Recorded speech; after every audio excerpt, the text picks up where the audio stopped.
ल हजुरहरूको पनि वासिङ मसिन लास्टमा स्पिन चल्न बेलामा आएर यस्तै रोकिहाल्छ। हजुरको हेर्न सक्नुहुन्छ यो रोकेर रोकेर चलिरहेछ। किन चलिरहेछ यस्तो?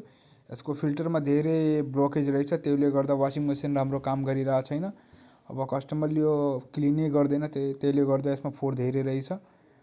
अब यो सफा गर्नुपर्छ। यस्तो कति फोहोर निस्केछ यसको ड्रेन फिल्टरबाट हेर्न सक्नुहुन्छ हजुरले। यसको ब्रुसबाट राम्रोसँग क्लिनिङ गर्नुपर्छ। यसरी निकालेर हप्तामा सफा गरिराख्नुपर्छ।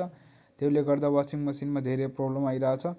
यो लास्टमा जब सुकाउन बेलामा हुन्छ तब पानी फाल्छ, पानी नै फाल्न पाउँदैन मसिनले। त्यसले गर्दा यसमा फेरि सेन्स गर्दैन, त्यही भएर स्पिनमा राम्रोसँग घुम्दैन मसिन। अनि कपडा पनि ड्राई गरेर दिँदैन है।